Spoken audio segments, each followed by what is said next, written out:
Clarion Books and Harper Audio present The Prison Healer by Lynette Noni. Performed by Jeanette Illich.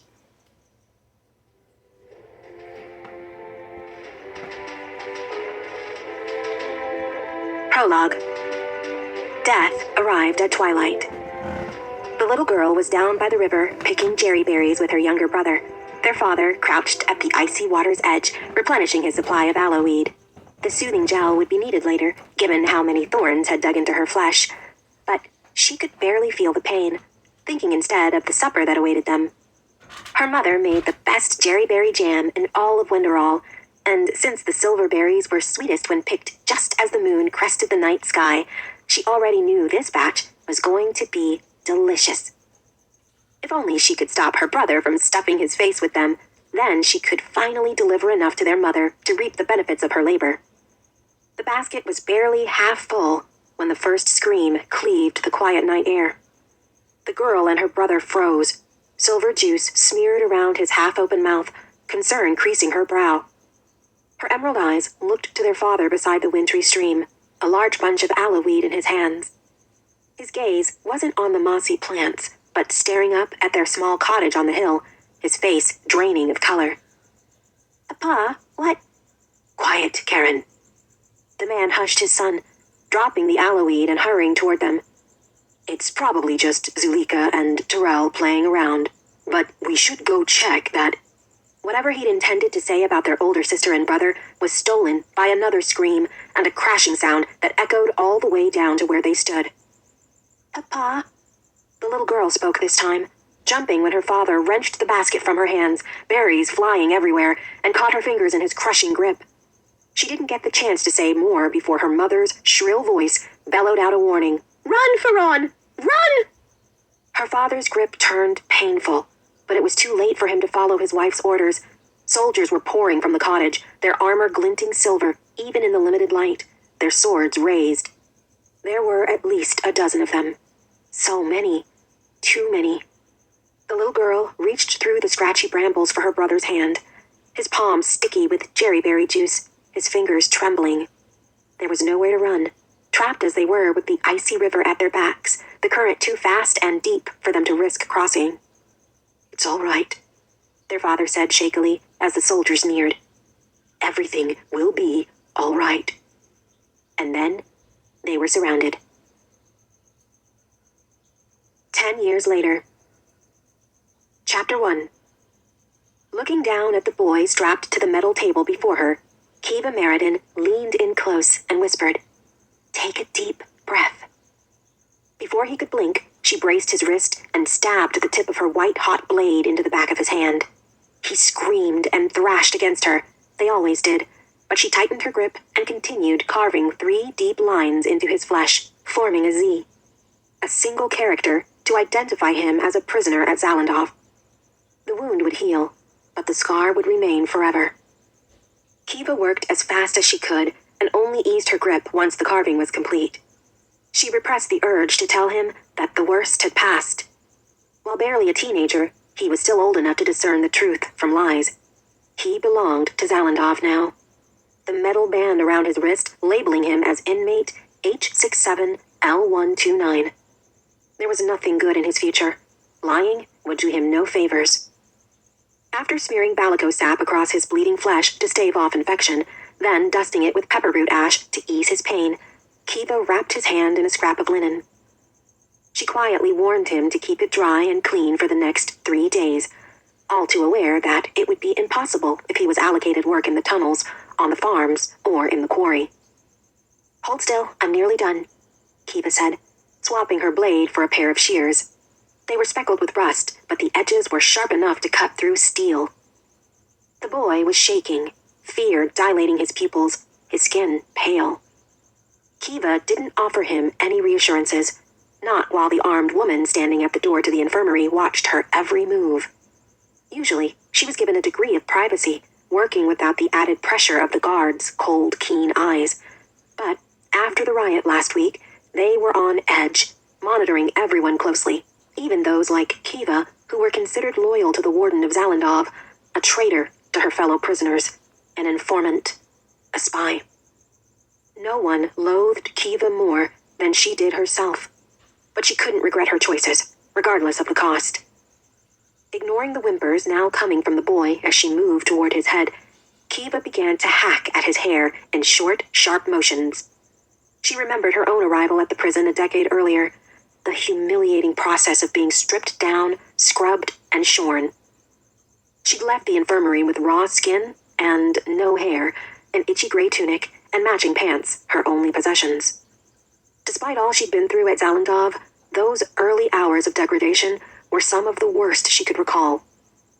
Thinking about them now had her own scar giving a pang of recollected pain, drawing her eyes to the band she wore beneath it. N18K442. Her identification number was etched into the metal. A constant reminder that she was nothing and no one, that saying or doing the wrong thing, even looking at the wrong person at the wrong time, could mean her death. Zalandov showed no mercy, not even to the innocent. Especially not to the innocent. Kiva had been barely 7 years old when she'd first arrived, but her age hadn't protected her from the brutality of prison life. She, more than anyone, knew that her breaths were numbered. No one survived Zalandov. It was only a matter of time before she joined the multitudes who had gone before her. She was lucky, she knew, compared to many.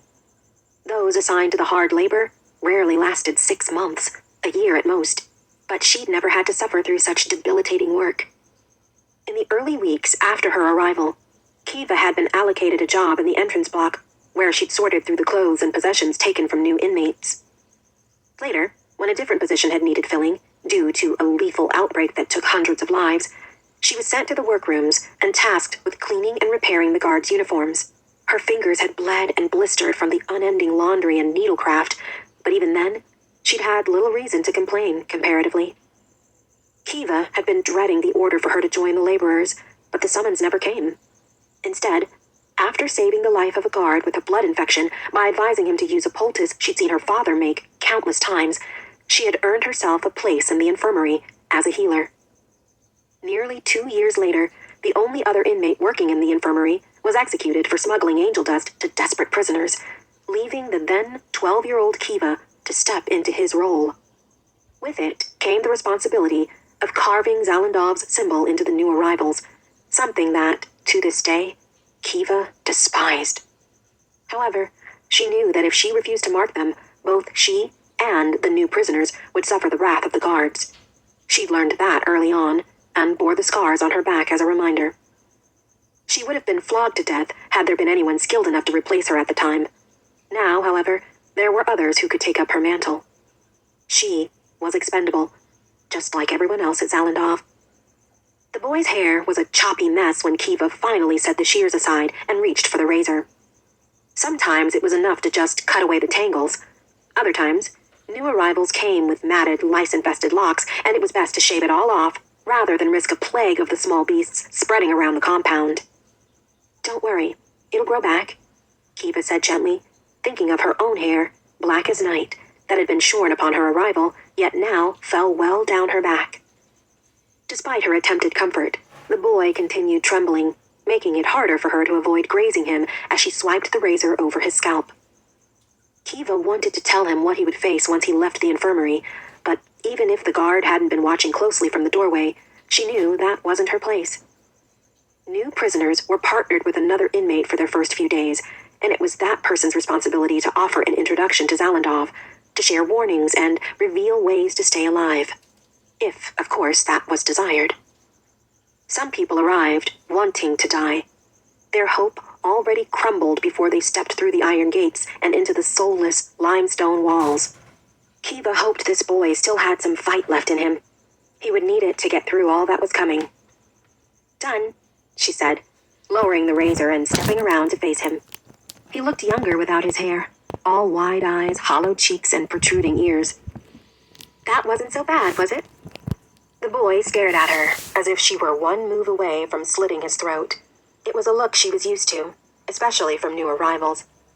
They didn't know she was one of them, a slave to Zalandov's whim. If he lived long enough, he would find his way to her again and discover the truth. That she was on his side and would help him in any way she could, just like she helped all the others. inasmuch as she could. "Finished?" called the guard at the door. Kiva's hand tightened around the razor before she forced her fingers to relax. The last thing she needed was for the guard to sense any spark of rebellion in her. Impassive and submissive. That was how she survived. Many of the prisoners mocked her for it, especially those who had never needed her care. Zalandov's bitch, some of them called her. The heartless carver, others hissed when she walked by. But the worst, perhaps, was the Princess of Death. She couldn't blame them for seeing her that way, and that was why she hated it the most. The truth was, many prisoners who entered the infirmary never came out again, and that was on her. "Healer?" the guard called again, this time more forcefully.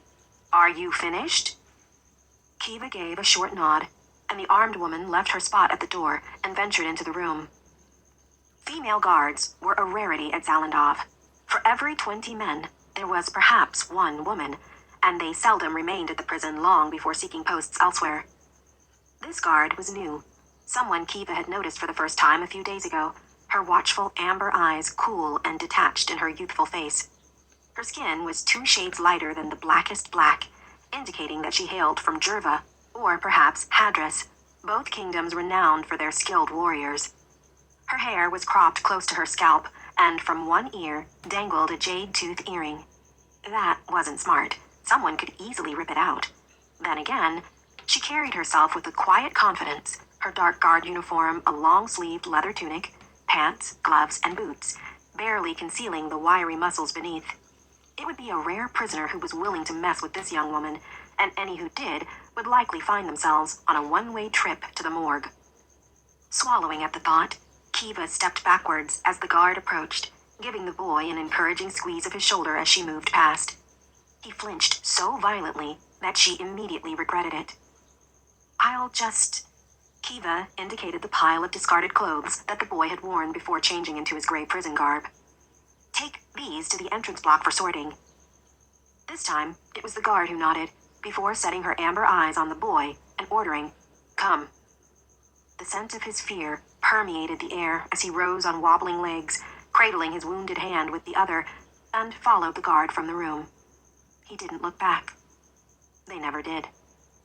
Kiva waited until she was certain she was alone before she moved. Her motions were quick and practiced, but with a frantic urgency, her eyes flicking to and from the door with awareness that if she was caught, then she was dead. The warden had other informants within the prison. He might favor Kiva, but that wouldn't keep her from punishment or execution. As she rifled through the pile of clothes, her nose wrinkled at the unpleasant smells of long travel and poor hygiene. She ignored the touch of something wet on her hand, the mold and mud and other things she'd rather not identify. She was searching for something. Searching. She ran her fingers down the boy's pants but found nothing, so she moved to his linen shirt. It was threadbare, some places ripped and others patched up. Kiva inspected all the stitching, but still there was nothing, and she began to lose heart. But then, she reached for his weathered boots, and there it was. Slipped down the damaged, gaping seam of the left boot was a small piece of folded parchment. With shaking fingers, Kiva unfolded it and read the coded words contained within. Kiva released a whoosh of air, her shoulders drooping with relief as she mentally translated the code. "We are safe. Stay alive. We will come." It had been 3 months since Kiva had last heard from her family. 3 months of checking the clothing of new, oblivious prisoners, hoping for any scrap of information from the outside world. If not for the charity of the stablemaster, Raz, she would have had no means of communicating with those she loved most. He risked his life to sneak the notes through Zalandov's walls to her, and, despite their rarity and brevity, they meant the world to Kiva. "We are safe. Stay alive. We will come." The same 8 words and other similar offerings had arrived sporadically over the last decade, always when Kiva needed to hear them the most. "We are safe. Stay alive. We will come." The middle part was easier said than done, but Kiva would do as she was told, certain her family would one day fulfill their promise to come for her. No matter how many times they wrote the words, no matter how long she'd already waited, she held on to their declaration, repeating it over and over in her mind. "We will come. We will come. We will come. One day, she would be with her family again. One day, she would be free of Zalandov, a prisoner no longer. For 10 years, she had been waiting for that day, but every week that passed, her hope dwindled more and more.